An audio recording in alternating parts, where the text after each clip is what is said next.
So welcome back to our next episode. Welcome to TeachHereThereAnywhere.com. I am Teacher Courtney, and I'm going to show you ways to inspire students both here and anywhere around the world. And the way that we're going to talk about that today is through Outschool Flex classes.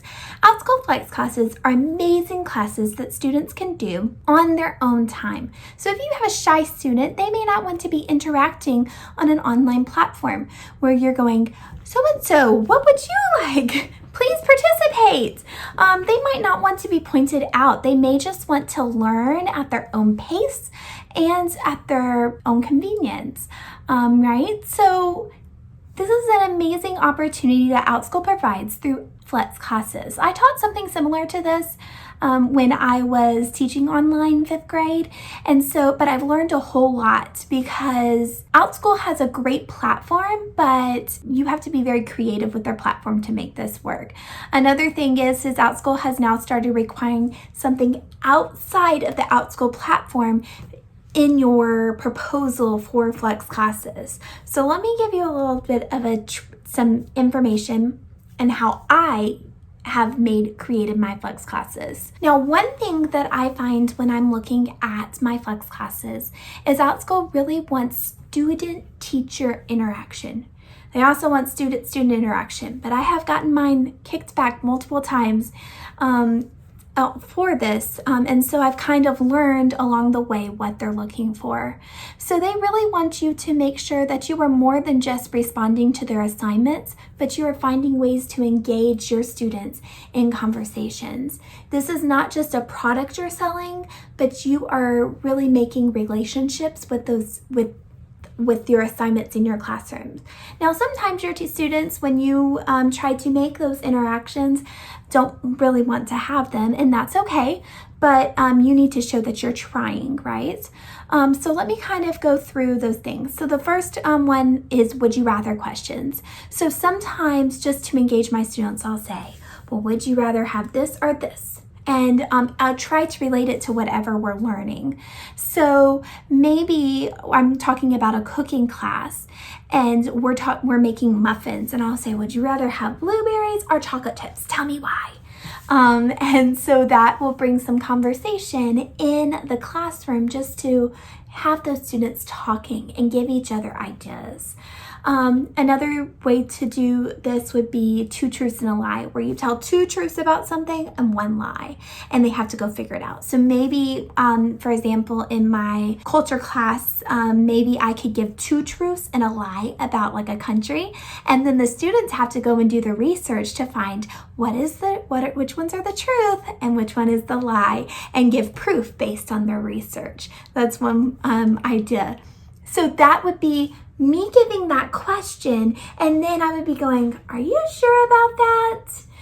And kind of really question them. Can you tell me why? And really encouraging them to expand on what they're learning and not just give me an answer. The next thing are scavenger hunts. So maybe in the classroom you put something up and you give a topic. Maybe if you're teaching colors to a preschool or whatever, you say, go find something that's a color red. Okay. What did you find? And they take pictures and post them, and then you post something. I have red stripes. What do you have? And just like have something that encourages that conversation, encourages, oh, now can you find something blue? So you could have that back and forth interaction in the classroom. Another thing I do is I give challenges. So for my math class that I have that's just a math games class, I do a number talk, and so I give a challenge. And so I'll be like, oh, so true or false does it like 2 plus 2 equals 3 plus 1? True or false? And they have to kind of reason with themselves and tell how did they figure that out. Oh, I used Cheerios and I put 2 over here and 2 over here and 3 over here and 1 over here. And I noticed that they're the same number here as here. So they really can get their proof. And you can say, well, how did you find that answer? Did you use your head? Did you use objects to count? What did you use? So that's one thing you could do in the classroom to really encourage student thinking and that teacher-student interaction. If you're doing science, one way that you could do this is you could have an experiment.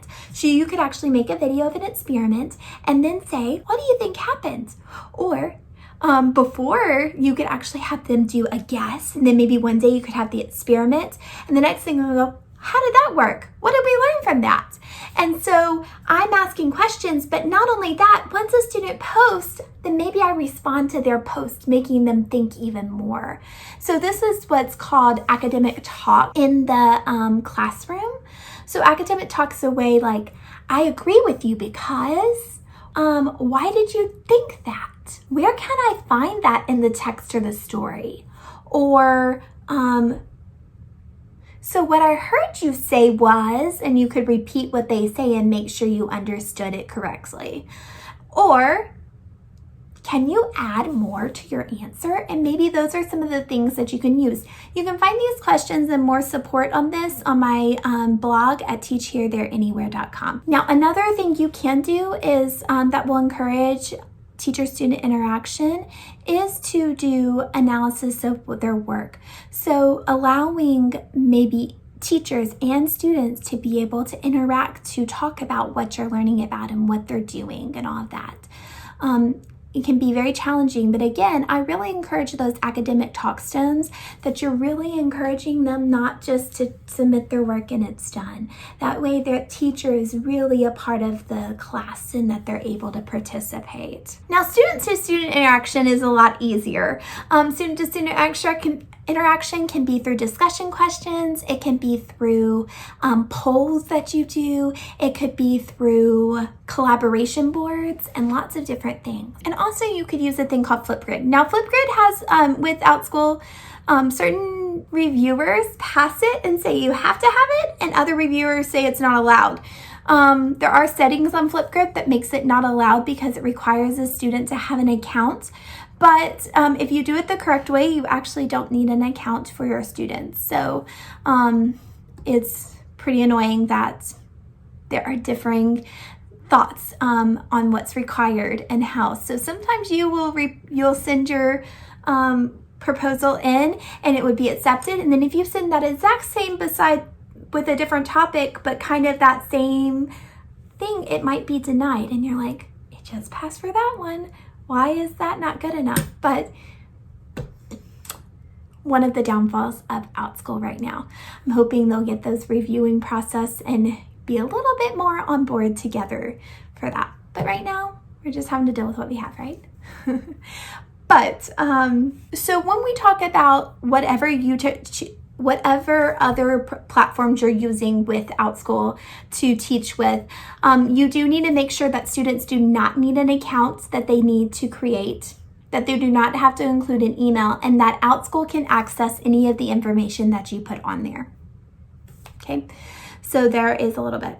Now, the resources I use, are you ready? Now, the resources I use are Nearpod. I have used Flipgrid as an option, not a requirement. And I use Canva to create my slides and make my videos from. And I use YouTube. So let me kind of go through a little bit of these, and I'm going to go into major details in these later. So Nearpod is what I use to actually upload everything. And then when my students, each week, I will give them a link, and that link will go towards all, and it includes all my videos. It has my Flipgrid activity. It has lots of interactive boards and class polls and lots of different things to do. Stay tuned if you're interested in that. I'm going to give you a video to tell you how to use Nearpod in your online classroom or in your brick and mortar classroom. I love, love, love it. If you jump onto my blog at teachherethereanywhere.com, you will find a coupon that Nearpod has given me for 3 months free of their gold package.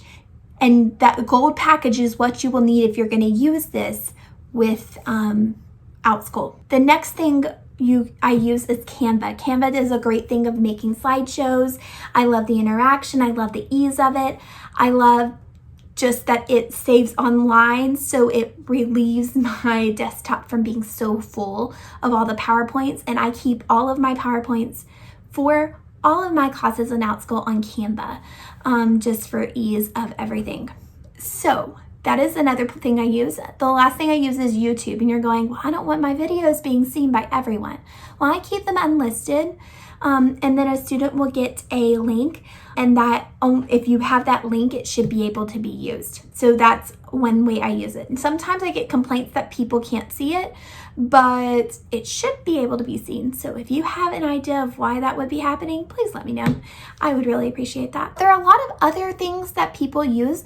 The program Kahoot is another one that some people use. Another thing is Google Drive. Some people use Google Drive in their classrooms. I know there's a couple of people in the Flex group that I'm in that talk about Bitmoji online classroom. I've never used it, so I'm not really sure. Edpuzzle, Padlock, Seesaw are all things that have been recommended by reviewers at one point or another, or have been accepted in proposals. So there's so many different options. Just remember that when you choose those, the student cannot have a login information, and Outschool must be able to see it. So flex classes are a great opportunity. They're a great opportunity. They're a lot of work on the front end, but once they're done, you can use that same thing over and over again. I a lot of times create live classes of the things that I'm doing flex classes on as well, and my live classes will I will actually use the material that I've made for my flex classes. So it's a pretty awesome opportunity, and I look forward to giving you more tips in the future. So stay tuned, and I will teach you more about how to use Nearpod and Canva in your classroom.